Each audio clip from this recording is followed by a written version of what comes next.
Mont-Beuvray, l'antique bibracte du peuple éduin en plein cœur du Morvan. À cheval sur les départements de la Saône-et-Loire et de la Nièvre, tout parle de Saint-Martin aux visiteurs du grand site national.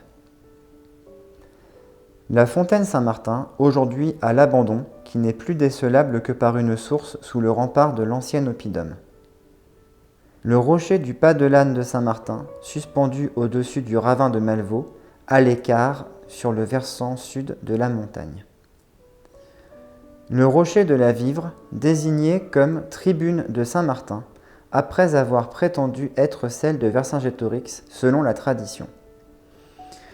La chapelle et la croix Saint-Martin, qui datent l'une et l'autre du XIXe siècle, sur lesquelles on reviendra.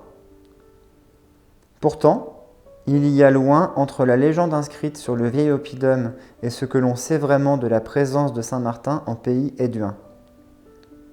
Sulpice Sévère évoque en effet le passage de Martin, d'une formule elliptique, dans un canton du pays éduin, et sans que l'on puisse en déduire qu'il y ait été investi d'une quelconque mission. Comme en d'autres lieux, tandis qu'il démolissait un temple, la foule des paysans païens en furie se rua sur lui. C'est aussi là que Sulpice y situe l'épisode du païen terrassé par la crainte de Dieu alors qu'il s'apprête à lever son épée contre Martin.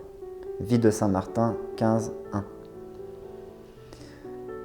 La localisation de l'épisode, déjà inscrite dans une tradition immémoriale au Beuvray, doit surtout son accréditement à l'antiquaire, entendez l'Autunois Jacques-Gabriel Bulliot, découvreur de Bilbracte, qui en conduit les fouilles pendant plus de 30 ans à partir de 1865 et qui a voulu voir sur la montagne le théâtre privilégié de la geste martinienne. L'intuition semble confirmée en 1872 lorsque Bulliot découvre l'existence d'un fanum gallo-romain devant la chapelle Saint-Martin. Mieux, les traces d'incendie mises en évidence collent parfaitement au récit de Sulpice. Les fouilles reprises dans les années 1980 confirment d'ailleurs la succession du fanum par un édifice paléo-chrétien, mais non la permanence d'un culte. Les niveaux stratigraphiques n'ayant pu établir une continuité cultuelle entre la fin de l'Empire et l'époque carolingienne. Quant au rocher du pas de l'âne, d'où Martin s'élance sur sa monture pour franchir le vallon de Malvaux, la mauvaise vallée, n'illustre-t-il pas à merveille le récit de Sulpice ? C'est à Bulliot que l'on doit l'initiative d'une nouvelle croix du Beuvray en 1851. À l'occasion d'un congrès archéologique, orné d'un bas-relief de la Charité de Saint-Martin. Elle prétend célébrer le passage de Saint-Martin au Mont-Beuvray en 376. Cette date hypothétique paraît fondée sur le non moins hypothétique passage de Martin en Sénonais. L'historien Jacques Fontaine mettrait plus volontiers sa présence éventuelle en pays éduin à l'occasion d'un voyage à Vienne en 485. Quant à la reconstruction d'une chapelle, l'initiative en revient encore à Bulliot en 1873. Elle venait se substituer aux ruines d'un édifice datant du XVIIe siècle.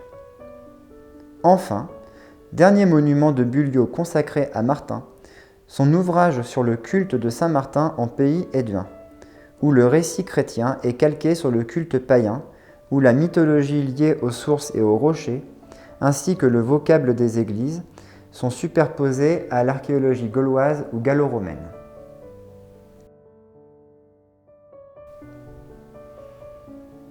La foire du premier mercredi de mai au sommet du Beuvray est attestée depuis 1220 et s'est perpétuée jusqu'au début du XXe siècle. C'est une fête profane qui s'est greffée sur un culte animiste immémorial. Une tibériade du XVIIe siècle illustre la proximité des lieux cultuels avec le champ de foire. Fontaine et chapelle Saint-Martin, fontaine Saint-Pierre. La dévotion à la fontaine Saint-Martin a un but essentiellement lucratif, mais il concerne aussi la fécondité. Les femmes y viennent pour être de bonnes nourrices. Les paysans la sollicitent pour de bonnes récoltes. Les pèlerins s'y rendent de préférence avant le point du jour et à jeun. On s'y recueille, on boit son eau, on s'en lave. Divers rituels magiques accompagnent le culte. marchèrent en reculant, jetèrent une baguette de coudrier derrière l'épaule gauche, déposèrent une offrande, suspendre un bouquet de plantes sauvages ou des linges à la croix Saint-Martin, près de laquelle un mendiant présente une statuette du saint à la dévotion des fidèles.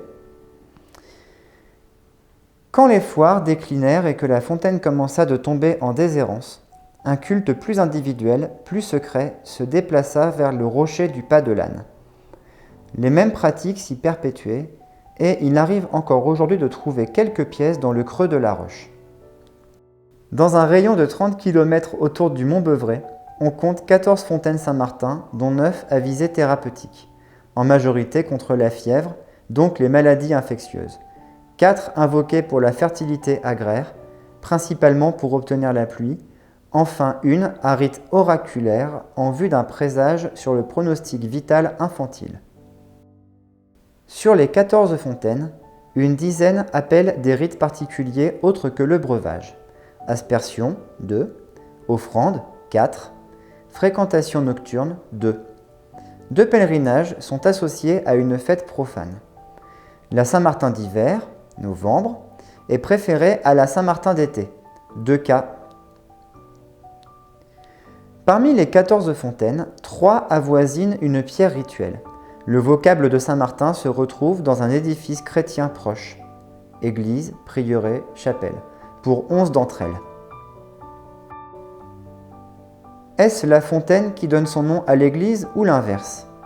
On ne saura sans doute jamais si la fontaine a transmis sa dédicace à l'église voisine, ou si, au contraire, le vocable de la fontaine est venu comme support au culte chrétien.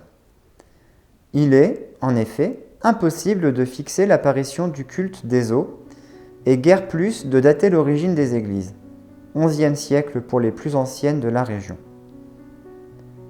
Mais la vraie question, cachée derrière la première, est peut-être celle-ci. Est-ce l'eau ou le saint qui guérit? Aucune fontaine n'est scientifiquement reconnue pour ses propriétés thérapeutiques. Il y a tout lieu de penser que ce sont essentiellement la volonté et la croyance populaire qui déterminent le culte. Pour reprendre la formule de l'historiographe martinien Paul Monceau, l'important n'est d'ailleurs pas de savoir si le miracle avait lieu, mais si l'on croyait qu'il avait lieu. Personne, mieux que l'historien mystique des pèlerinages médiévaux Raymond Oursel, n'a su exprimer le mystère qui lie Saint-Martin à la montagne Morvandel, drapé dans ses forêts, hanté de sortilèges, et profondément marqué de son empreinte éduenne.